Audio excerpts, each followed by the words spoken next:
एक बार एक गांव में एक साधु रहता था। सारा दिन राम राम जपता और ढोलकी बजाकर कीर्तन करता रहता। उसकी कुटिया के पास जिस व्यक्ति का घर था वह उससे बहुत परेशान था। एक दिन वह व्यक्ति गुस्से में उस साधु की कुटिया में चला गया और कहने लगा कि तुम क्या दिन रात राम राम रटते रहते हो? तुम्हें तो कोई काम धंधा नहीं है, हमें तो कमाने जाना पड़ता है। तुम्हारी ढोलकी की आवाज़ से मैं सो नहीं पाता। साधु कहने लगा, तुम भी मेरे साथ राम राम जप के देखो, तब तुम्हें पता चलेगा कितना आनंद आता है। वह व्यक्ति ने थोड़ा खींचकर कहा, अगर मैं तुम्हारे साथ राम राम जपता हूँ तो क्या तुम्हारा राम मुझे खाने के लिए रोटी देगा? वह साधु कहने लगा कि मुझे तो राम नाम की लगन लगी है, मुझे तो राम जी की कृपा से हर रोज भोजन मिल जाता है।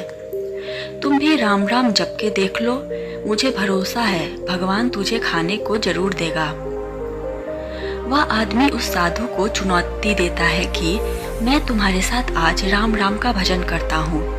अगर तुम्हारे राम ने आज मुझे रोटी खिला दी, सारी उम्र राम की भक्ति में लगा दूंगा।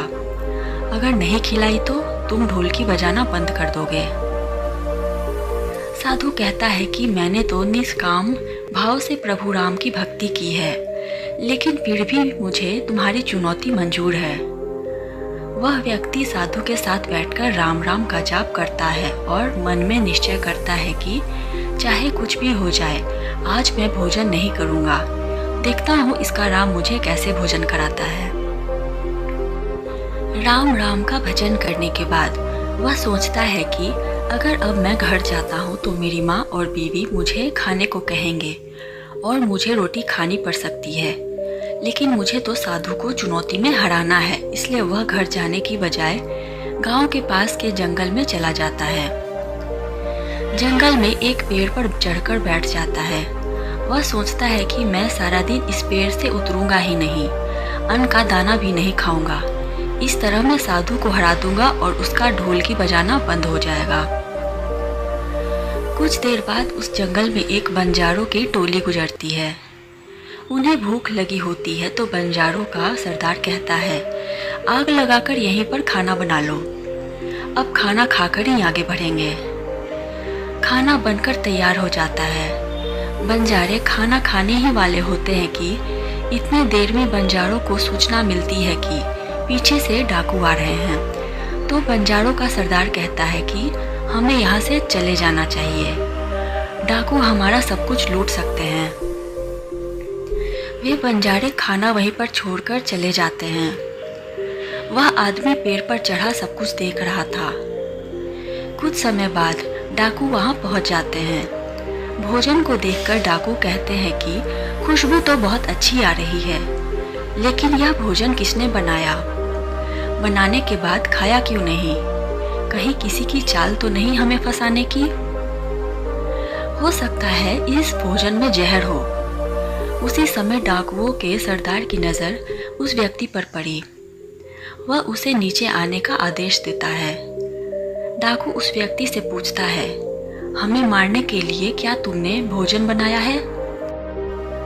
वह बेचारा मिन्नतें करता रहता है कि मैंने यह भोजन नहीं बनाया, इसमें जहर नहीं है, यह भोजन बंजारों ने बनाया। आपके आने की खबर सुनकर वह यहाँ से भाग गए, लेकिन डाकुओं के आगे उसकी एक भी न चली। डाकू उसे कहते हैं कि अब तुम्हें यह भोजन खाकर दिखाना पड़ेगा, क्योंकि हमें लगता है कि तुमने ही यह भोजन बनाया है और इसमें जहर मिलाया है। अब तुम ही सबसे पहले यह भोजन खाओगे। वह जिद पर अड़ा रहता है कि मैं भोजन नहीं खाऊंगा, किसी कीमत पर नहीं खाऊंगा। डाकुओं का शक और गहरा हो जाता है। वे बंदूक की नोक उसके सिर पर रखकर कहते हैं, तुम्हें यह भोजन खानी पड़ेगी, नहीं तो गोली खानी पड़ेगी। वह व्यक्ति भोजन करते समय साधु को याद करता है और उसकी आंखों से आंसू बहने लगते हैं। उसने कहा था कि मेरा निश्चय है कि राम नाम जप लेगा तो राम तुझे भोजन भी देंगे।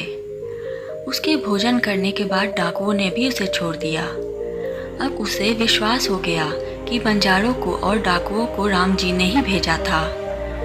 वह सीधा साधु की कुटिया में चला गया और जाकर उनके चरणों को प्रणाम किया और उन्हें सारा वृतांत बताया।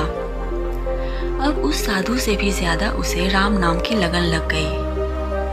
उसने अपना पूरा जीवन राम जी को समर्पित कर दिया। आशा करती हूँ ये छोटी सी कहानी आपको पसंद आई होगी।